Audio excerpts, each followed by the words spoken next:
नमस्कार दोस्तों। आज मैं आपको एक ऐसी कहानी सुनाने जा रहा हूं जो शुरू होती है शाही महल की चुप्पियों से और खत्म होती है एक ऐसी मोहब्बत पर जिसने रिवाजों की जंजीरें तोड़ दी। ये कहानी है रानी मृणलिनी और एक साधारण नौकर ध्रुव की। लेकिन यकीन मानिए, इसमें कुछ भी साधारण नहीं है। राजस्थान की तपती रेत में बसा था एक भव्य राज्य धौलगढ़। उसकी शान थी संगमरमर का बना विशाल किला, झीलों और गुलाबों से सजा बगीचा और उसकी रानी मृणलिनी।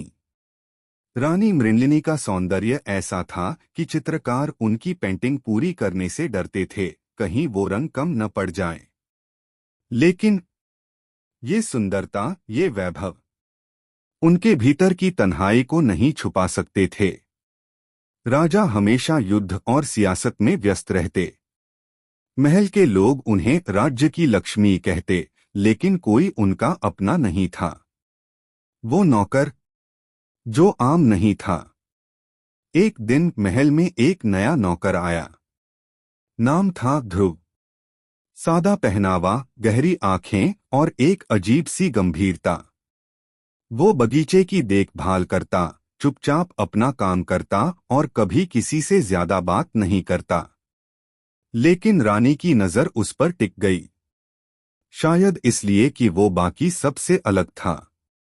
एक दिन रानी ने पूछा, तुम्हारा नाम क्या है? ध्रुव ने सिर झुकाकर कहा, ध्रुव देवी। बस वहीं से शुरू हुआ एक अनकहा रिश्ता। अब रानी रोज बगीचे में जाने लगी, कभी फूलों के बहाने, कभी किताबों के बहाने। ध्रुव को सितार बजाना आता था। एक दिन उसने रानी को राग बागेश्री सुनाया। उस सुरों में कुछ था जो रानी को भीतर तक छू गया। धीरे धीरे दोनों की बातचीत गहराने लगी। रानी ने वर्षों बाद खुलकर हंसना शुरू किया। ध्रुव की आंखों में वो सुकून था जो सारा महल नहीं दे सका। एक शाम सूर्यास्त के वक्त रानी ने पूछा, क्या तुमने कभी किसी को चाहा है ध्रुव? ध्रुव ने कुछ पल चुप रहकर कहा, हाँ, पर उसे पाना मुमकिन नहीं था। रानी ने हल्की सी मुस्कान दी। शायद वो जानती थीं। वो कौन थी?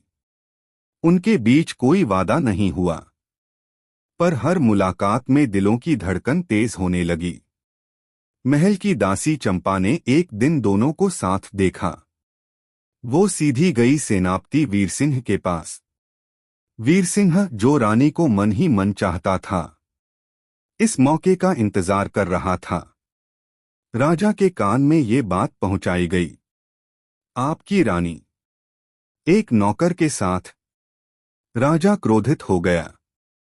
उस रात ध्रुव को बंदी बना लिया गया। रानी को नजरबंद कर दिया गया। 3 दिन रानी ने अन्न का एक भी दाना नहीं खाया। चंपा से कहा, ध्रुव को कुछ हो गया तो मैं भी नहीं बचूंगी।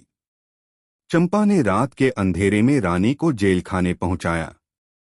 रानी ने कहा, चलो ध्रुव, इस महल की जंजीरों से बाहर चलते हैं। जैसे ही वो बाहर निकले, वीरसिंह और सैनिकों ने उन्हें घेर लिया। वीरसिंह ने कहा, तुम्हें क्या लगा रानी जी, एक नौकर से प्रेम करके तुम बच जाओगी? लेकिन ध्रुव चुप नहीं रहा, क्योंकि वो कोई आम नौकर नहीं था। वो युद्ध में घायल एक पूर्व सैनिक था जो पहचान खो बैठा था। उसने तलवार उठाई। रानी ने भी वीरसिंह को ललकारा। एक छोटी सी लड़ाई में सच्चाई सामने आ गई। राजा वहां पहुंचा।